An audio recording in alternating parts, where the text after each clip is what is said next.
dia tonga soa atao amin'ny fandaharana Jeanne Forêt Santé aty Canada indray ianao a, ary dia manolotra ny fisaorana ireo mpanaraka tsy tapaka ny fandaharana. Ny resantsika anio zany a dia ny momba ny atao hoe estime de soi na ny confiance en soi zany. Zay dikantsika amin'ny teny gasy hoe ny fahatokisantena zany. Efa averimberiko matetika eto amin'ny fandaharana Jeanne Forêt Santé zany a io teny iray io ny hoe estime de soi, confiance en soi. Fa androany zany a dia velabelarintsika ataontsika zany hoe bebe kokoa zany ny fanazavana an'io toe-javatra iray io, satria dia miakina betsaka amin'io zany a ny fahombiazan'ny olombelona iray na ny ataontsika hoe zany hoe ny fandrosony eo amin'ny fahaizany zany a miara-monina amin'ny olona manodidina azy, ka tsy azo tsintsoniavina zany a izay zavatra izay, satria miteraka blocage betsaka dia betsaka zany a ho an'ny olona maro izay a tsy dia manana loatra an'io karazan-javatra io zany. Inona marina moa zany a ny atao hoe fahatokisantena. Ny fahatokisantena zany a na ny confiance en soi zany a, izy io a dia karazana zany a hoe fahatokisantena ao amin'ny olona anankiray zany a, izay a miteraka ny ataontsika hoe zany hoe fitonitsaina eo amin'ny olona io, ary ahafahany zany a mandroso bebe kokoa zany a amin'izay tanjona tiany hotratrarina amin'ny fiainany. Ka ny olona izay tsy dia manana an'izy io zany a dia somary ataontsika zany hoe misy ihany zany a ny zavatra izay manakatsakana zany a, manakatsakana azy a tsy ho tonga amin'izay tanjona kendreny amin'ny fiainana zany. Io fitokisantena na ny confiance en soi io zany a dia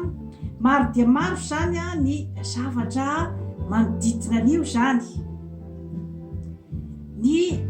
miteraka ny atao hoe tsy fitokisantena zany amin'ny olombelona anankiray a dia maro dia maro koa zany a ny antony. Ao ny antony avy amin'ny tenan'ilay olona, ary ao ihany koa ny mety ho antony koa zany a avy amin'ny manodidina. Ka raha ohatra zao hoe resantsika amin'ny atsipiriany zany a izay antony tsy fitokisantena zay, dia misy maromaro zany izy ireo. Ao zany a ilay ataontsika hoe zany hoe ny zavatra niseho tamin'ny fahazazana. Io zany a dia rehefa natao zany a ny fikarohana amin'ny psikolojia zany, dia hita fa betsaka zany a ireo olona izay nisy ataontsika zany hoe karazana blessure zany a teo amin'ny fahazazany. Ka eo ohatra ny ray aman-dreny izay ataontsika hoe enjakenjana zany ny personnalité an'ilay ray aman-dreny, zany hoe ray aman-dreny tena mpanapepo be zany ny zanany. Eo ihany koa ny ray aman-dreny izay diso autoritaire be loatra koa zany, zany hoe diso mandidy be loatra zany ny fiainan'ny zanany. Ary eo ihany koa ny ray aman-dreny tsy dia mahay miaino loatra koa zany ny zanany, hoe inona marina no mety ho zany ho ratsa-po ato amin'ny reto zanako reto amin'ity fihetsika izay atao. Eo ihany koa ny ray aman-dreny izay manana safidy bebe kokoa amin'ny mpiray tam-po rehetra zany, manana safidy bebe kokoa amin'ny zaza iray zany raha oharina amin'ny zaza hafa zany. ka io zavatra io zany a tsy hoe akory hoe tsy hoe tsy tia ny ray aman-dreniny zany a ny zaza hafa, fa misy zany a ilay ataontsika hoe karazana préférence kokoa zany. Ka matetika mitranga zany aloha zany a ny préférence ny ray aman-dreny aloha zany a sy ny hoe voaindraindra zany a dia ny voalohan-jaza zany. Iny aloha zany a indrindrandrindra hoe lamatoa ohatra, io zany a dia matetika zany a amin'ilay fianakaviana dia misy an'izay a karazana ataontsika hoe zany hoe ambaratongan'izay zany a ilay fitiavana omena an'ilay ankizy zany. De matetika zany a le voalohany izy le aty amin'ny farany zany a no mahazo fitiavana bebe kokoa zany a eo amin'ny ray aman-dreny. Matetika zany a eo afovoambony eo zany a ireo zany efa karazan'ilay efa tsy de tena ataontsika hoe zany hoe misy mpanao combien loatra zany a ao tokantrano, zava-misy zany zavatra zany. Ka matetika zany a ireo amin'ireo ankizy rehetrarehetra reo zany a ny eo afovoany zany a matetika no mahatsapa fa tsy de tena nahazo loatra an'izay hoe tena hoe fitiavan'ny ray aman-dreny na ny hoe préférence zany. Ka eo zany a matetika no hoe reny olona ataontsika hoe mirevolte reny a amin'ny fiainana zany dia matetika zany a le eo afovoany zany no manana an'izay caractère zay, satria matetika izy adiny rehefa misy ny zavatra izay fidina ohatra maro piray-tapo ray aman-dreny tsy afaka hoe hividy foana zavatra ho an'ny rehetrarehetra zany, fa tsy maintsy izay ataontsika hoe zany hoe mahazo ny privilège zany no mahazo ny zavatra vidin'ny ray aman-dreny matetika, dia mahatonga zany a io caractère io a amin'ny eo anivo zany a mirevolta ary matetika moa zany a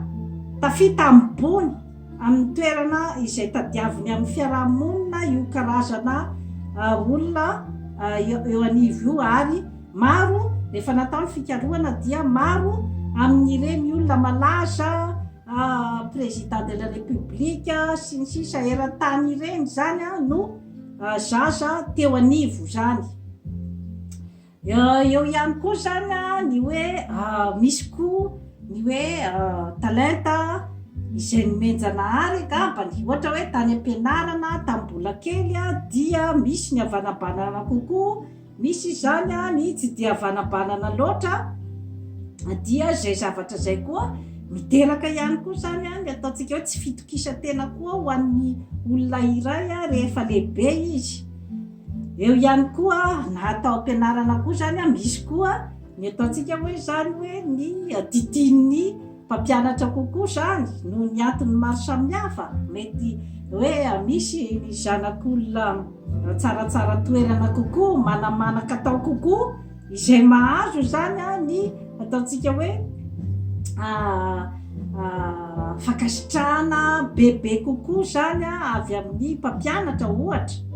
raha oharina amin'ny hoe zanak'olona tsy de tena manao ahoana zany. Eo ihany koa ny resaka volokoditra, misy ihany koa zany a ny hoe ataontsika zany hoe ireo izay a manana volokoditra ataontsika zany hoe ny fotsy hoditra ohatra zao a dia manana fitokisa-tena bebe kokoa angamba raha par rapport zany amin'ny ataontsika hoe ny mainty hoditra ohatra na ny hafa fiodirana. Zany zavatra rehetrarehetra zany a ny fiarahamonina nefany a no mametraka an'izay zavatra zay, kanefa hoe raha ohatra hoe tany amin'ny fahazazana zany na atsapa ny ataontsika hoe karazana fanavahana ohatra ny olona iray a, dia mazava ho azy fa hoentiny lehibe zany zavatra rehetrarehetra zany. Eo ihany koa mety hisy ihany koa ny mahatonga ny tsy fitokisa-tena koa eo amin'ny olona anankiray a, dia ny ataontsika koa zany hoe ny raha ohatra zao ohatra hoe raisitsika amin'ny vehivavy zany mety izay nahazo tombony bebe kokoa ngambany tamin'ny ataontsika hoe atsarabika sy atsaratare izany manana fitokisa tena be kokoa zany noho ny hoe vehivavy izay tsy de tena nahazo an'izay hoe ataontsika hoe zany hoe fanomezana voajanahary izay kanefa izay akory tsy midika fa hoe ilay nahazo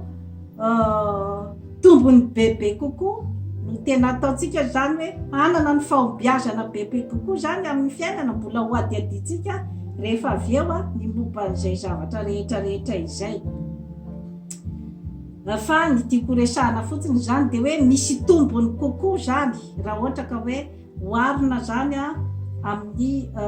misy zany efa nahazo tombony kokoa zany raha oarina amin'ny ezaka tokony mbola atao zany amin'ny resaka fitokisantena eo ihany koa zany ny ataontsika ihany koa zany hoe resaka fakingan-tsaina ohatra zany zavatra rehetrarehetra izany zany sy ny hoe fahaizana miserasera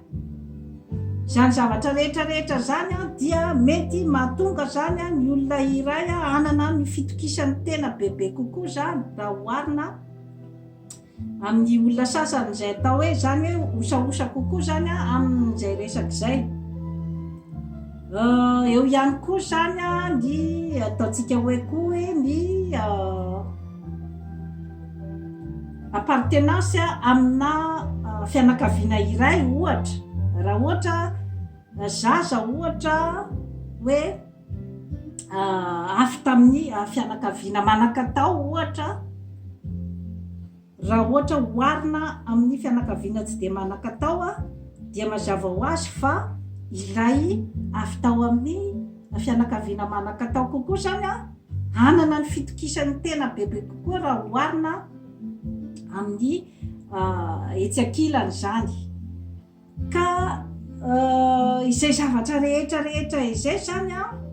ny zavatra nitranga teo amin'ny fahazazana zany dia misy ataontsika zany hoe conséquence goavana be mihitsy zany rehefa lehibe zany ny olona iray ny zava-misy nefa dia maro ny ataontsika hoe zany hoe afaka misurpassé an'izay zavatra nitranga teo amin'ny fahazazana izay maro ihany kosa nefa no ataontsika hoe zany hoe mivary lavo ao anatin'ny fahadisom-panantenana ka izay zany no hoadiaditsika eto zany ny hoe inona zany ireo antony mahatonga zany an'ilay hoe misy afaka ny misurpassé zany ny zavatra mitranga amin'ny zavatra eo am-pelatanana misy afaka mandroso kokoa ary manao ny tsaratsara kokoa manao ny metimety kokoa zany mba ahafahany miaina ao anatin'ny fitonitsaina amin'ny fiainana andavanandro na dia nisy ara ireo zavatra izay ataontsika hoe zany nitranga tamin'ny fahazazana nahoana kosa no misy zany ny ataontsika hoe ny vary lavo tanteraka zany tao anatin'ny fahadisom-panantenana ireo karazan'olona izay ataontsika zany hoe afaka ny surpassé ny complexe nananany tamin'ny mbola kely zany dia ireo karazan'olona izay manana ny ataontsika hoe zany hoe fikirizana eo amin'ny fiainana zany hoe eo ihany koa ny fahaizana mianatra ny fiainana satria efa verimberiko eto foana zany ny hoe tsy ampy ny fahaizana mampahalalana hoentina mamakivaky ny fiainana fa tsy maintsy ihany koa zany miditra amin'izay atao hoe fianarana ny fiainana zay ny olombelona iray vao zay vao hanana ny ataontsika hoe zany hoe fitonitsaina hanana ny ataontsika hoe ny estime de soi ary mahatratra afaka ahatratra bebe kokoa zany a ny tanjona izay kendreny amin'ny fiainana ary mahafantatra ny zavatra tadiaviny a ny olona zany a izay a mikatsaka bebe kokoa zany a ny atao hoe fianarana ny fiainana. Ny fianarana ny fiainana dia mandrakizay tsy misy fahataperany satria isika olombelona rehetra dia tsy mahiny rehetrarehetra na hanana diplôma baoritra tapitroatra hatrany amin'ny plafond ianao a tsy maintsy mianatra ny fiainana na fotsy volo efa ho 100 taona dia mbola mianatra ny fiainana ary ny fahafantaranao ary ny fahaizanao miaiky fa mila ianarana foana isanandro ny fiainana dia izay no ahaizanao bebe kokoa azy. Fa raha ohatra ianao zany a mieritreritra fa efa mahay ny rehetrarehetra tsy mandray torohevitra na amin'iza ary dia efa manana ny rehetrarehetra dia izay ianao no matetika andeha hitsoka any anaty lavaka dia rehefa avy eo gaga ianao hoe aiza ty misy ahy amin'izao fotoana izao. Ny fianarana ny fiainana dia ao koa ny ataontsika koa zany hoe ny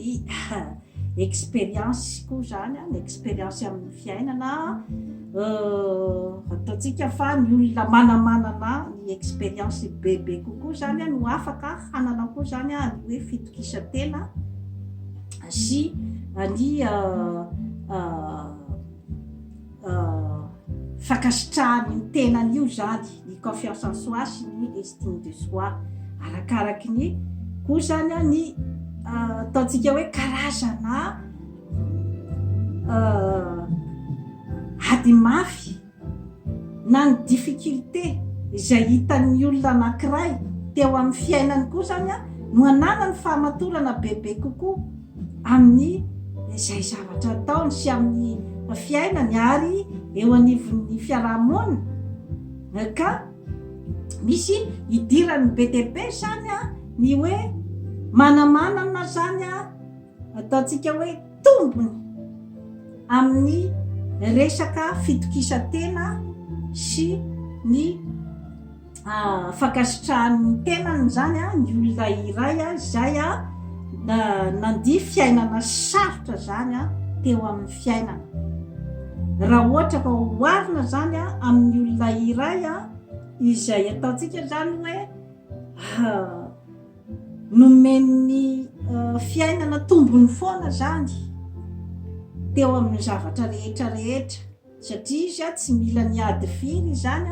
fa dia presque dia nisosa ny fiainany ary dia presque nomena teo ambony plateau daholo zany ny zavatra rehetrarehetra. Ireo karazan'olona ireo zany dia ataontsika hoe manana tombony izy zany amin'ny ataontsika hoe zany hoe ny fahatokisantena amin'ny hoe fahampin'ny ataontsika hoe fitiavana angamba zany sy ny estime ny manodidina kanefa ampy ve zay zavatra zay. Raha ohatra ka raisiko fotsiny ohatra hoe ny tovovavy iray izay manana ny hatsarany bika ny hatsaran-tarehy ary dia manana ny ataontsika hoe zany hoe ny fitiavan'ny olona manodidina azy rehetra tsy dia mba niady loatra tamin'ny fiainana tsy afaka hosira zato isan-jato fa hoe tena ho sambatra io olona iray io. Ny antony dia zao eo ihany koa ny atao hoe fialonana tsy maintsy koa izy andeha hisedra an'izay toe-javatra zay fa hoe nahoana ny kalasony ohatr'izao nahoana ny kalasony manana ny zavatra rehetrarehetra nefa izaho ty ohatr'izao efa mety anelingelina zany ny fiainan'ny kalasoa izay zavatra mitrangy izay ary tsy asabatra azy. Ka amin'izay fotoana izay zany a ny toerany hoe tsy maintsy zany kalasoa manao ihany koa izay a mba ataontsika hoe zany hoe hitiavan'ny olona azy amin'izay lafin'izay. Ka izay zany a no mahatonga ny hoe ilaina foana zany a ny ezaka zany a na inona zany a zavatra mitranga na inona zavatra nananao, zany hoe zavatra efa nananao de tsy maintsy mila foana zany a io zavatra io a mila ezaka foana amin'ny fiainana satria raha ohatra ianao a ka hiteny hoe izaho de fa manana ny rehetrarehetra, tsy miraharaha ny fiarahamonina, tsy miraharaha ny izaniza amin'izay fotoana izay ianao a dia mety ny olona izay manodidina anao misy ny angambany ataontsika hoe ny manaja anao kanefa tsy voatery ho tianao. Zay zavatra zay a dia tsy maintsy ihany koa zany a zavatra ezaka koa zany a ataon'ny olona anankiray zay zavatra zay satria ny tsy fitiavana na ny fialonana na ny faniliana olona anankiray a dia manelingelina zany a ny ataontsika hoe zany hoe karazana fitokisantena satria ny olombelona rehetrarehetra dia te ho tiavina daholo ary mba te ho akasitrahana daholo ny zavatra ataon'ny olombelona rehetrarehetra. Tsy misy akory olona de maniry ataontsika hoe ho tebatebana any amin'ny réseau social reny, tsy misy angamba ny olona hoe de ho te ho kritikena foana kanefa moa dia raha ohatra moa zany a hoe nandeha tamin'ny toe-javatra izay miteraka mety hiteraka n'izay hoe kritika avy amin'ny olona izay zany ianao a dia tokony efa ihany koa efa hiomana ihany koa zany amin'ny vokatry ny fandehananao ohatra amin'ny toerana iray zay afaka hikritikenanao. Ka matetika moa zany a dia ny fikatsahana ny fitiavana, ny fikatsahana ny mba ho akasitrahana izany zavatra rehetrarehetra izany zany a dia ilaintsika olombelona koa zany zavatra zany na eo amin'ny fahasalamana ara-batana na eo amin'ny fahasalamana ara-tsaina zany a dia ilain'ny olombelona izay hoe mba fankasitrahana izay. Ka efa noresahako teto amin'ny fandaharana zany a dia ny hoe sahirana ara-pitiavana ve ianao. Misy zany a ny fandaharana momba ny dépendance affective zany a izay efa noresahako teto satria betsaka zany a ny olana izay misy a amin'io fitadiavana ny fitiavana izay tsy azo tamin'ny ray aman-dreny satria ny fitiavan'ny ray aman-dreny zany a raha ara-boajanahary dia tokony hoe fitiavana zany a io zany ny fitiavana tokony hoe tsy mila takalona, io zany ny fitiavana tokony hoe omena zany ataontsika hoe gratuitement ho an'ny zanaka. Kanefa raha ohatra zany a ny zanaka tsy nandre an'izay zavatra zay no ny antony rehetra izay a efa voatanisako teo aloha teo zany a dia mitady an'izay a fitiavan'izay izy a mandritry ny androm-piainany ray manontolo ary mitady ny atao hoe fankasitrahana. Ka eo zany a no mampisamboaravoara be zany a ny fiarahamonitsika olombelona satria hoe misy foana zany a ny hoe tsy fitovizana. Eo ihany koa zany a ny hoe resaka ihany koa zany a ny amin'ny hoe fahasamihafan'ny enti-manana, ny fahasamihafan'ny ny zavatra miseho aty ivelany na ny endriky zany a na ny ataontsika hoe zany a ny fomba fisainana, ny fahasamihafan'ny farim-piainana, misy ny ambonimbony kokoa, misy ny ambanimbany kokoa zay miteraka ataontsika hoe karazana zany a complexe sy fahatokisantena zany a amin'ny olona izay a hiarany ataontsika zany hoe fieritreretan'ny tenany ho ambany zay zany a dia tranga mpiarahamonina zany zay zavatra zay ka mety miatefa zany a any amin'ny fahadisom-panantenana goavana de goavana dia miatefa any amin'ny ataontsika hoe fisotroana toka ny fidorohana zava-mahadomelona miatefa ihany koa any amin'ny ataontsika hoe zany hoe karazana violence na délinquance zany a ny zazamani zany satria raha ohatra mahatsapa ny tenany fa voahirika foana zany a ireo karazan'olona ireo dia irony izy a any amin'ny zay zavatra hitany zany fa mety ampisongadina azy kokoa ka rehefa natao ny fikarohana dia betsaka amin'ireo ataontsika zany hoe olona izay mpangalatra jiolahy gaigilahy mpamon'olona betsaka zany a amin'ireo olona ireo a ny hoe teo amin'ny fahazazany zany a tsy nahazo a an'izay a fitiavana izay fitiavana indrindrandrindra zany a teo amin'ny ray aman-dreny ka zava-dehibe de zava-dehibe zany a ny fitiavanao ny zanakao a ny fanomezanao azy a ny fitokisa-tena mba hoentiny zany a hananany ny ataontsika hoe ny heri-posy ny heri-tsaina hoentiny miady amin'ny fiainana rehefa tsapany fa tianao izy zava-dehibe zay zavatra zay a izay a atolotro ny ray aman-dreny rehetra rehetra ka ianao zay manan-janaka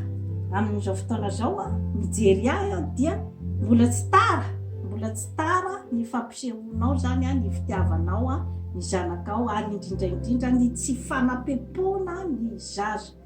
na ny fanaovana ny ataontsika hoe zany hoe fampitahana ny zokibe sy ny zandry satria samy manana ny talentany daholo ireo zaza ireo a ka ny hoe référence bêtement fotsiny a rehefa zavatra hainy zokibe tsy voatery ho hainy zandry ka tokony ho hitan'ny ray aman-dreny daholo zany zavatra zany a any amin'ilay zavatra hitanao fa mahavanabanana kokoa mitsirairay zany a no antokafanao azy zay zany a ny eo amin'ny hoe lafiny fitaizana ny eo amin'ny lafiny koa zany a ny amin'ny hoe nyteneniko teo zany a dia miteraka disadisa be ohatra ny eo amin'ny samy vehivavy zany a ny resaka bika amanendrika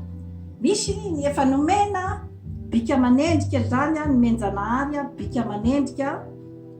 ny vehivavy iray zany raha oharina amin'ny vehivavy iray izay mety hitondra zany a ny ataontsika hoe zany hoe ny tsy fitokisa-tena ho an'izay tsy de nahazo bebe kokoa zany any aoriana ka mety mahatonga zany a ny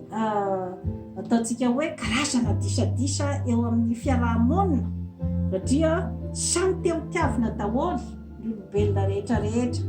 tsy midika akory fa hoe amin'ny vehivavy dia izay nomena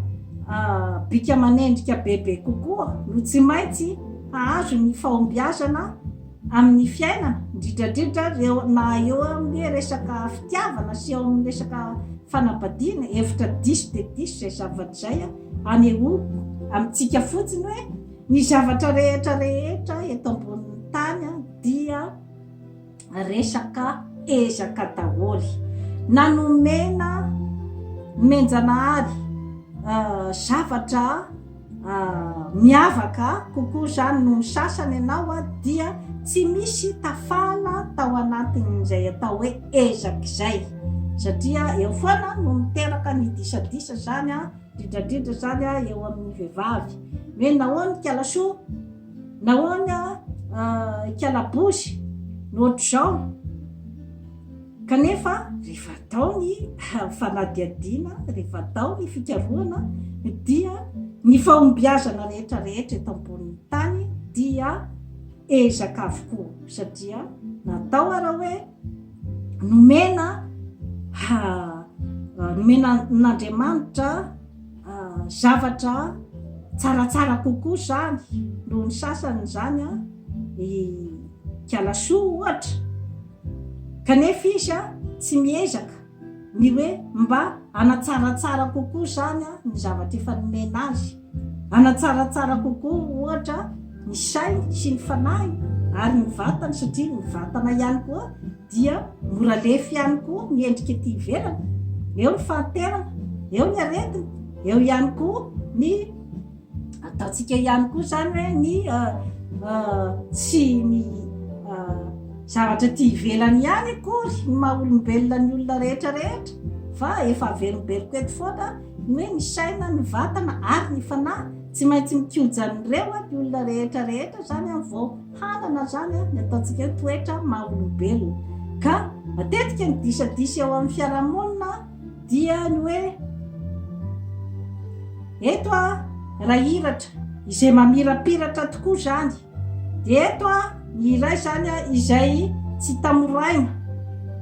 Ny tsy tamoraina dia ny ohatra hoe vehivavy tsy dia tena misy zavatra miavaka firy any aminy, kanefa izy dia mireusira mahomby amin'ny zavatra rehetra zay ataony na amin'ny resaka tokantrano, na amin'ny resaka hoe